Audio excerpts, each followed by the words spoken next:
Bonjour et bienvenue à bord du Rebelle, le voilier de formation de Voile in Portugal. Avec notre partenaire NKE, on va vous montrer comment réaliser l'appairage d'un émetteur avec le récepteur qui communique avec votre installation NKE. Dans quel cas on va être amené à réaliser un appairage d'émetteur vers le récepteur? Par exemple, pour la mise en œuvre initiale de votre installation, vous voulez une télécommande pilote ou qu'on appelle un émetteur gyropilote, par exemple. Vous allez devoir l'appairer avec le récepteur pour qu'il puisse communiquer et fonctionner.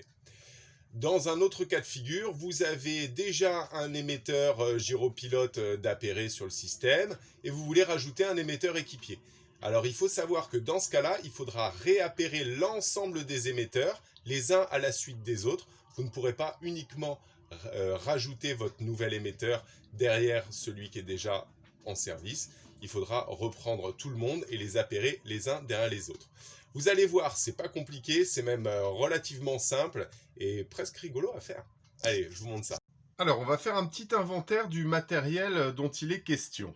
On a un récepteur, le petit boîtier noir avec marqué NKE Marine Électronique. Sur ce récepteur, on a un petit bouton Init. Il faudra prévoir un petit outil pointu, de faible diamètre. Moi, là, j'ai pris un tournevis cruciforme d'électricien. Attention à ne pas prendre quelque chose de trop pointu non plus. Sur ce récepteur, on a également un voyant lumineux supérieur et un voyant lumineux inférieur. Au-dessus, on a notre antenne déportée. Voilà. Et on va avoir deux types d'émetteurs à bord du Rebelle chez Voile in Portugal. On va avoir ce qu'on appelle communément la télécommande pilote, qui est en l'occurrence un émetteur gyropilote avec ses différents boutons, stop, auto, plus 1, moins 1, plus 10, moins 10. Et on a aussi un émetteur équipier qui lui est beaucoup plus simple puisqu'il dispose que d'un seul bouton, le bouton MOB qu'on peut voir au milieu. Voilà. Avant de commencer la procédure d'appairage, il faudra bien s'assurer que sur aucun des émetteurs, que la fonction MOB ne soit pas activée. Là, on peut voir sur notre émetteur orange, notre émetteur équipier, que le petit voyant lumineux a tendance à clignoter. Ça veut dire que la fonction MOB est activée. Donc ça, je ne vais pas pouvoir l'appairer si je le laisse comme ça. Donc il faut bien penser à désactiver la fonction MOB. Alors, pour déclencher la procédure d'appairage, je récupère mon petit outil que je vous ai présenté tout à l'heure. Je vais appuyer de manière prolongée sur le bouton Init.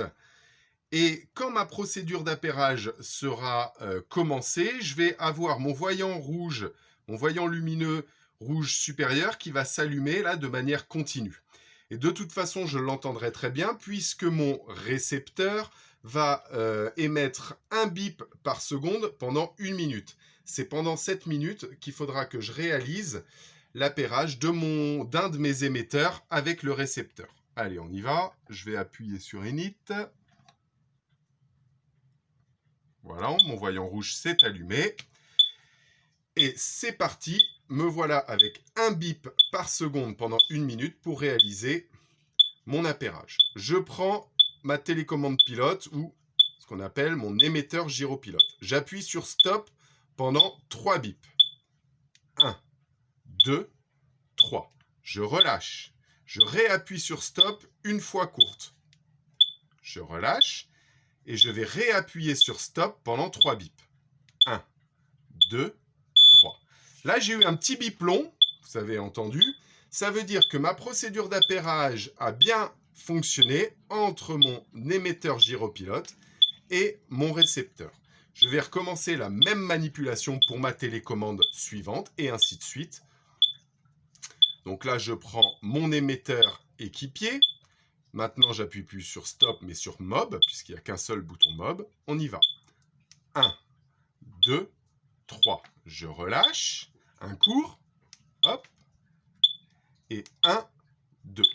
Alors là, j'ai relâché sur la deuxième série après 2 bips, exprès pour vous faire entendre les 3 petits bips courts que mon récepteur a émis. Ça veut dire que la procédure d'appairage n'a pas fonctionné entre mon émetteur et mon récepteur. Je vais devoir reprocéder à la manip. 1, 2, 3. Je relâche. Un court. Ah, vous voyez, il m'a fait 3 petits bips de nouveau. Ça veut dire que ça n'a pas encore fonctionné. Je recommence cette fois. 1, 2, 3. Je relâche. Un court. Et 1, 2, 3.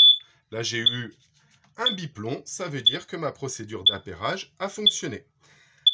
Maintenant, mon récepteur, va continuer à biper pendant 1 minute. Si je veux mettre un terme à ma procédure d'appairage, parce que j'ai fini d'appairer toutes mes télécommandes, que j'ai mis les unes à la suite des autres, que j'ai fini d'appairer tous mes émetteurs avec mon récepteur, et que je veux mettre un terme au bip, j'appuie sur Init, plutôt qu'attendre 1 minute que ça sonne, et hop, c'est terminé.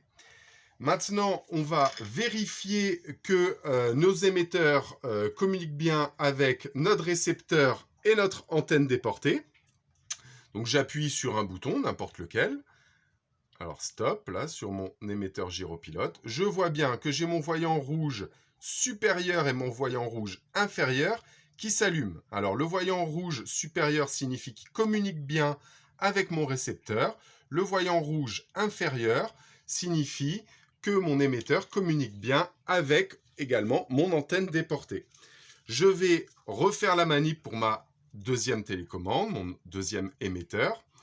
On y va, j'appuie sur Mob, mon émetteur équipier. Pareil, j'ai mes 2 voyants qui s'allument bien, ça veut dire qu'ils communiquent bien ensemble. Et voilà, c'est parfait. Et voilà, on espère que ce tuto vous sera utile. Maintenant, c'est à vous de jouer. Nous, on repart naviguer et à bientôt avec Voile in Portugal et NKE.